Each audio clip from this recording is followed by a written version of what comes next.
Hello everybody and welcome to our module on cardiac muscle.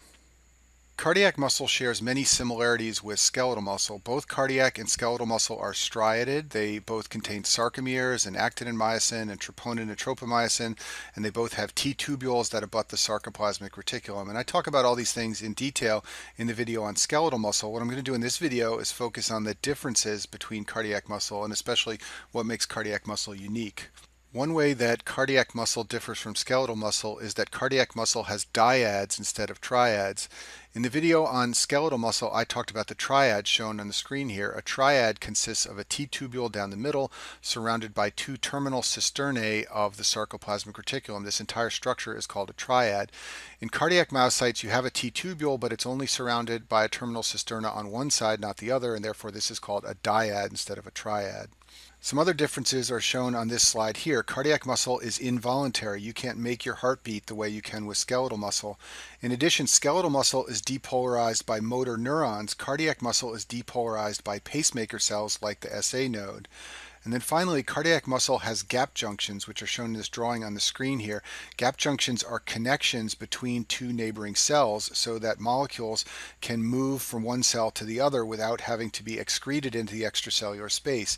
And this is very important because this is what allows depolarization to spread from one cell to another, so that once one part of the heart begins to depolarize, a wave of depolarization spreads over the entire heart. This is not true of skeletal muscle tissue. Each skeletal muscle fiber has its own motor neuron that has to tell it to depolarize. Cardiac muscle also has a different action potential. In the video on skeletal muscle, I talk about the skeletal muscle action potential, which looks like this shape on the bottom left side of the screen here. In cardiac muscle, there is a phase 2 not present in skeletal muscle. Phase 2 is caused by calcium influx into cardiac muscle cells via L-type calcium channels. This is phase 2 shown here. It's this plateau portion of the action potential that is unique to cardiac muscle, caused by calcium influx through calcium channels. Let's talk about cardiac L-type calcium channels in a little bit more detail. These calcium channels are also called dihydropyridine receptors, and they get that name because they can bind dihydropyridine calcium channel blocking drugs like amlodipine and nifedipine.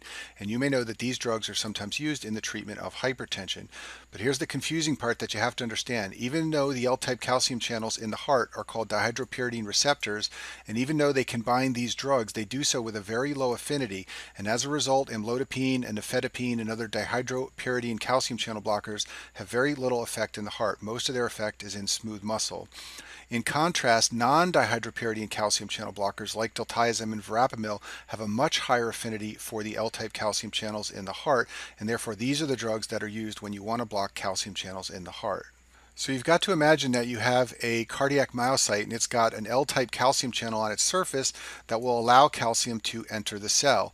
This influx of calcium through the L-type calcium channels is very important for contraction of cardiac myocytes, and this is a distinction from skeletal muscle. In skeletal muscle, all the calcium comes from the sarcoplasmic reticulum. Calcium influx through channels on the plasma membrane is not important. It's different in the heart. This calcium influx through these channels on the surface of the cell triggers the sarcoplasmic reticulum to release calcium via the ryanodine receptor. This is called calcium-triggered calcium release.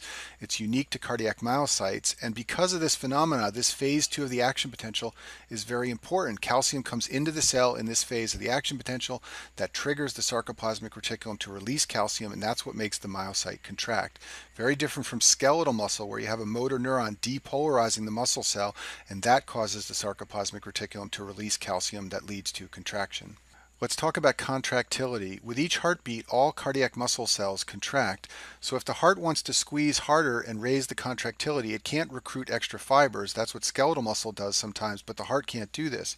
The only way the heart can squeeze harder is by sending more calcium into the cell. This will lead to more contraction.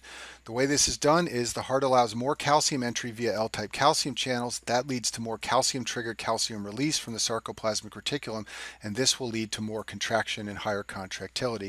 In your textbooks, this is referred to as an increased calcium transient. This is just a fancy way of talking about more calcium in the cell. It's called the calcium transient because when you measure calcium concentration in a muscle cell, you see a transient rise like this. And when there's more contractility, the rise gets bigger. That's called an increase in calcium transient, and that's what leads to more contraction. So if you understand that, then it's very easy to understand what the non-dihydropyridine calcium channel blockers do to cardiac myocytes. These are drugs like diltiazem and verapamil, and as I told you before, these are the drugs that block the L-type calcium channels in cardiac myocytes. They will decrease contractility because they block calcium entry into the cell. Therefore, they are negative inotropes on the heart. They also have properties that allow them to slow conduction and lower heart rate. This is because of effects they have on cardiac pacemaker cells. But the point here is that by blocking these L-type calcium channels, you decrease contractility because there's less calcium-triggered calcium release from the sarcoplasmic reticulum. So blocking calcium channels can decrease contractility, and in contrast, activating the sympathetic nervous system can increase contractility. So let's talk about how this happens. The sympathetic nervous system works through G proteins that are coupled to sympathetic nervous system receptors. These G proteins raise the intracellular cyclic AMP levels by activating the enzyme adenyl cyclase. If you look at the bottom of the screen, adenyl cyclase converts ATP into cyclic AMP. Cyclic AMP in turn increases the activity of the enzyme protein kinase A, and protein kinase A phosphorylates calcium channels, and this leads to more calcium in the cell. And as we've been discussing, more calcium into cardiac myocytes leads to more contraction. This is how the sympathetic nervous system raises contractility. And here's a picture just to make this more clear. So cardiac muscle cells have GS proteins on their surface. The S stands for stimulatory, and that's because they stimulate the enzyme adenyl cyclase. Adenyl cyclase raises the intracellular level of cyclic AMP. That activates protein kinase A, which phosphorylates calcium channels. That allows more calcium into the cell, and that leads to more calcium-triggered calcium release, and that leads to more contraction. And this is how beta-1 receptors work. You may know that stimulation of beta-1 receptors in the heart leads to increased contractility, and this is the way it happens. The beta-1 receptors are linked to GS proteins that raises cyclic AMP levels. That leads to more calcium and more contractility. Lusitropy is the process of myocardial relaxation. This is the opposite of contractility, and it's an active process. The heart doesn't relax just by ceasing contraction. It actually undergoes an active process called lusitropy so that it can quickly relax and be ready for the next heartbeat. And increases in lusitropy always accompany increases in contractility so that when the heart beats faster, it also relaxes faster. Lusitropy is mediated by a structure called the SERCA. It's found in the membrane of the sarcoplasmic reticulum, and it transfers calcium from the cytosol back into the sarcoplasmic reticulum. This is an active process. It's an ATPase that uses ATP hydrolysis to quickly bring calcium back into the sarcoplasmic reticulum and get ready for another contraction. And because of the SERCA and the process of lusitropy, heart myocytes can rapidly contract and relax. The SERCA is regulated by a protein called phospholamban, and the sympathetic nervous system uses this regulatory protein to modify lusitropy just like it modifies contractility. Phospholamban is an inhibitor of the SERCA, and it's phosphorylated by beta-adrenergic stimulation via protein kinase A. And when it's phosphorylated, it stops inhibiting SERCA, and the SERCA can work faster to take up calcium and cause relaxation. And here's a picture just to make this more clear. Sympathetic stimulation of cardiac myocytes leads to phosphorylation of phospholamban, as shown in this picture here on the screen. This inactivates phospholamban and relieves the inhibitory effect. This allows SERCA to uptake more calcium and work faster.